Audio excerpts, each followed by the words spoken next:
Мы, как компания, стремимся создать такую рабочую среду, где каждый сотрудник является важным и ценным звеном в успешном развитии компании. Для нас главной ценностью являются люди, их здоровье и благополучие, в связи с чем первостепеннее всего является безопасный труд. Порядочность, приверженность делу, честность – это очень критически важно. Мы должны обеспечить прозрачность, объективность, справедливость, иначе ни одна система не будет работать. Я с простого диспетчера дорос до должности главного горняка самостоятельно. Компания наша именно стремится к максимальной справедливости к работникам. Каждый сотрудник имеет свою ценность и место в общей цепочке производства. Компания в первую очередь ценит своих специалистов, вкладывает большие средства на развитие. Сколько приехали, столько и должны уехать в целости и сохранности, потому что дома нас ждут семьи. Тау-кен металлургия саласы ешқашан жеңіл болмаған. Саладағы инвестициялардың көлемі мен өндірістік қызметтің ауқымы орасан зор. Бұл алтын өндірісіне де қатысты. Оның ел экономикасы үшін маңыздылығын асыра бағалау қиын. Асыл металл әрқашан адамзат өркениеті үшін үлкен маңызға ие болумен қатар, бүгінде бұл еліміздің алтын валюталық резервін толықтыруға қажетті стратегиялық өнім. Қазақстанда Алтын Алмас компаниясы сала көшбасшыларының үштігіне кіреді.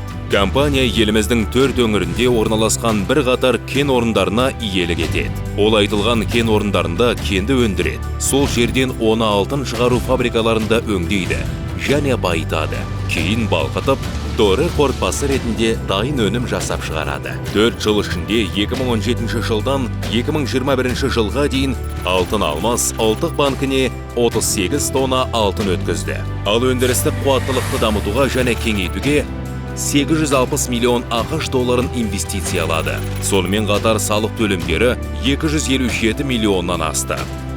Аталған жылдары еңбек ұжымына 220 миллион доллардан астам жалақы төленді. Бірақ Алтын Алмас компаниясы бұл сандар мен өндірістік көрсеткіштер ғана емес, ең алдымен компанияны табысқа жетелейтін адамдар. Бүгінде компанияда 9 мыңнан астам адам жұмыс істейді.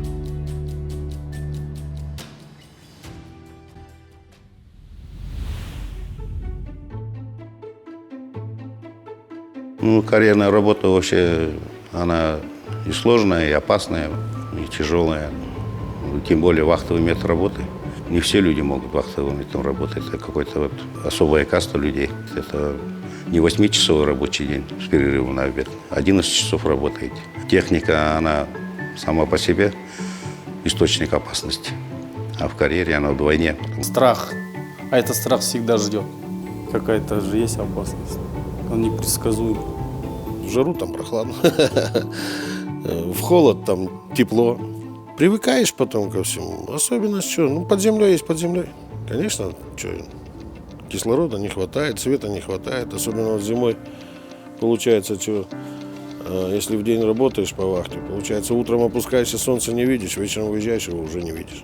Фабрика тоже, там целая цепочка, технологическая схема.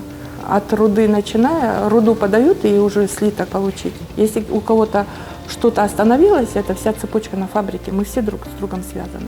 Обязательно вся фабрика остановится. Әрбір жұмыскердің өзінің талабы болу керек, алға қойған мақсаты болу керек, өз істеген жұмыста қанағаттанушылық қабілеті болу керек. Осының бәрін қолға алса, сонда ғана алға қарай жылжып жақсы жұмыскер шығады деп ойлаймын. Ірі өндірістік компанияның табысты қызметіне не зиян тигізуі мүмкін? Өндірістік тізбектің барлық буындары бір жүйке жүйесімен күрделі құрылымның бірде-бір сигналы назардан тыс қалмайтын нейрондық желісімен өткізілген тік және көлденең байланыстардың нақты құрылған жүйесінің болмауы шығар. Ал Алтын Алмастағы жағдай қандай?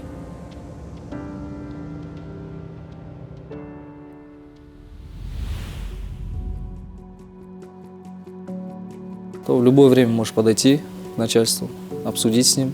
У нас нет такого типа «ты выше, я ниже». Здесь все ради одной цели. На производстве прекрасные люди. Это как раз таки пример того, когда люди привержены своему делу. Это же опасный труд и физически тяжелый. Но многие из них говорят: «Ой, это же романтика, горное дело». Я с малых лет видел вот именно как шахтеры работают, как добывают. У меня отец работал шахтером, и мне это всегда было интересно. У меня 4 детей. Они каждый раз провожают меня, маленькие плачут. папа, когда ты приедешь? Я говорю, вот через 15 дней. И ждут меня все 15 дней. Вот. Адамдар неліктен алтын өндірісі секілді қиын кәсіп таңдайды. Ондай таңдаудың тамыры неде? Адамдар карьерге, шахтаға, фабрикаларға амалсыздан барама? Басқа теңдесетін кәсіп жоқ па? Әлде бұл елдің әр азаматының қолына тие бермейтін, табиғаттың берген халық байлығының шетін иеленуге жетелеген жол ма? Бір жағынан оның бәрі аяқ астында жатыр. Екінші жағынан оны жерден шығарып алу үшін қомақты қаражат пен кәсіп шеберлерінің талмас еңбектері қажет.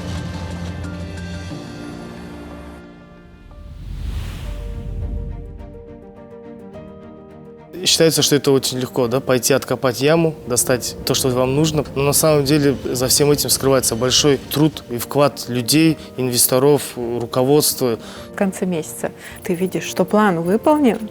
Ну, прям гордость и радость за то, что люди получат премию, что мы всей компанией достигли поставленных целей. Я даже не могу это передать. Эйфория в организме, как говорится, да, внутри. Ты понимаешь, вот оно. Мы снова этого достигли. Қызметкерлер тарапынан жан қиярлық еңбек айқын байқалады. Ал компания туралы не айтуға болады? Ол өз міндеттемелерін орындай ма? Фактілерге жүгініп, сандарға ғана үңілейік. Тек 2021 жылы компания табиғатты қорғау шараларына шамамен 2 миллион ақш долларын бағыттаған. 2022 жылы персоналға жұмсалған негізгі салымдар көлемі қызметкерлер мен вахташылардың еңбек ақысына 100 миллион доллардан, қызметкерлерді оқытуға 1,6 миллион доллардан және ерікті медициналық сақтандыруға және медициналық қамсыздандыруға 1,3 миллион доллардан астам қаражат. 1,3 миллион ақш доллары әрекет ету өңірлеріне қолдау көрсету.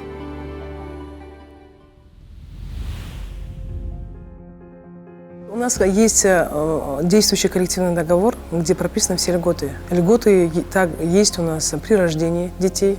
Мемлекеттің тарапынан қойылған талаптардың бәрі жасалып, сондықтан біз де осындай нәтижеге жетіп, жұмыс жасап жатырмыз деген ойдамыз.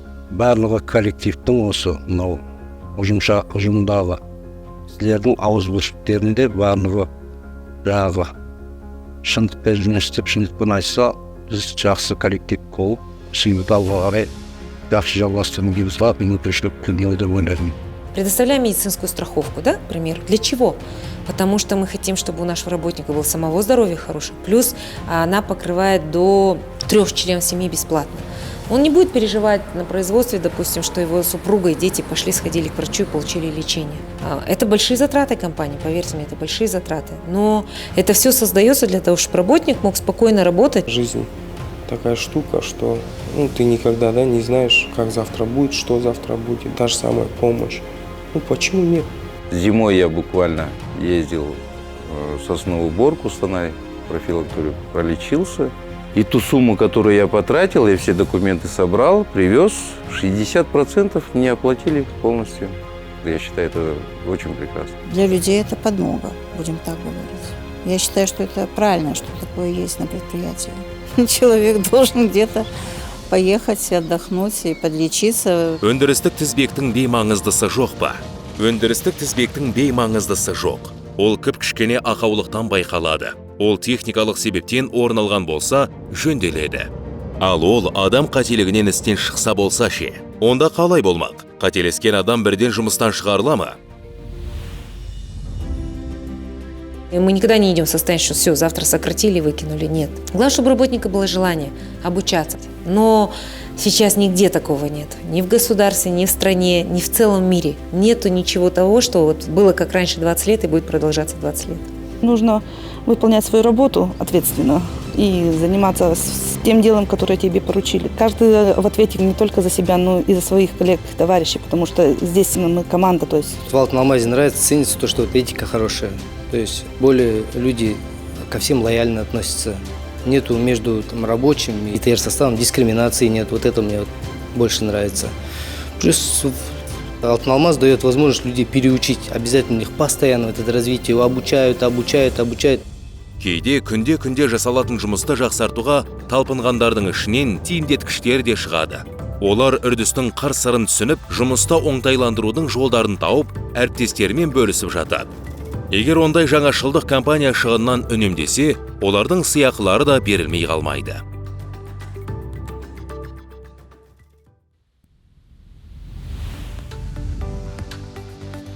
При работе винтовых компрессоров выделялось большое количество теплого воздуха, который уходил в атмосферу. И от сотрудников поступило предложение о его вторичном использовании для обогрева ствола.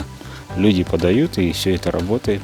По шахтам, по всем углублениям мы Wi-Fi покрытие делаем. IP-телефония, видеонаблюдение, IT, полностью инфраструктура. Мы решили показать, на что мы способны. И мы все были рады, как мы с командой сработались, командно решили этот вопрос. И все были в шоке в свое время, потому что никто такого не ожидал. Мы показали, что мы IT-отдел, что мы способны на это. Командалық рух, ортақ мақсатқа бел буу, мақсатқа бір адамдай жылжып, нәтижеге қол жеткізген әріптестерін мақтан тұту, ең құндысы осы.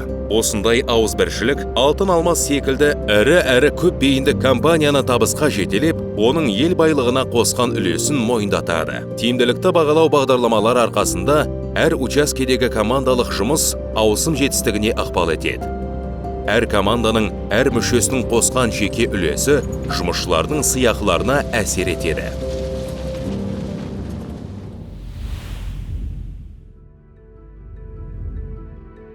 Если работник будет стоять на одном месте, он не будет соответствовать тому уровню, да, к которому стремится компания.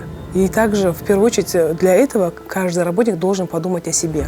То есть мы, думая о себе, развиваясь, будем вписываться, идти в ногу с развитием компании. Чем лучше человек готов обучаться, тем лучше и для нас. Плюс, может быть, осторожность, чтобы не лез куда попало, соблюдал инструкции. Компания полностью покрыла все расходы, все транспортные расходы, все командировочные расходы, также полностью оплатила обучение. Қазіргі таңда енді технологиялардың дамуына байланысты менің ойымша әрбір адам үнемі білімін жаңартып, оқып, сол дамып келе жатқан технологиялармен қатар өсу керек деп ойлаймын. Өсу үшін тек білім ғана емес, адамда ниет болу керек, күш, қайрат. Наш труд оценивается на высшем уровне. Каждый год мы ставим перед собой определенные цели, которые мы должны достичь до конца года. И далее компания нас поощряет. Возможности действительно у нас у всех равные. Мы, когда работали в 2018 году, у нас было 4 диспетчера на 2 вахты. И каждый из нас стремился к следующей должности. Кто-то захотел стать горным мастером, кто-то захотел стать инженером по планированию, кто-то там начальником участка. И в итоге из всех этих 4 диспетчеров мы сейчас все занимаем должности выше. Работа идет стабильно, зарплата, условия, жития здесь, есть справедливость. И на работе тоже справедливость и развита там у нас в шахте, есть справедливость. Сонымен өзін команда мүшесі санайтындар компаниямен жеке табысы үшін не істемек? Қазіргі аласапыран ауыспалы заманда бәсеке де күшейіп жатыр. Бұрынғы сарынмен жұмыс жасау мүмкін емес пе? Оның жауабы қиырсын емес. Өзгерістерден қашуға жол жоқ. Барлығы да өзгерулері керек. Ілгері жылжып, жалпы дамудың табысты жолы осы. Адам шынайы сөйлесе, әсіресе өзін алдамаса, жаңаны игеріп, ортақ нәтижеге жетуде адал үлес қосса, сол игі. Ал компания өз тарапынан түймедей болса да, жеке жетістіктерді байқап, оны тек сөзбен мадақтап қана қоймай, іспен де көтермелейді.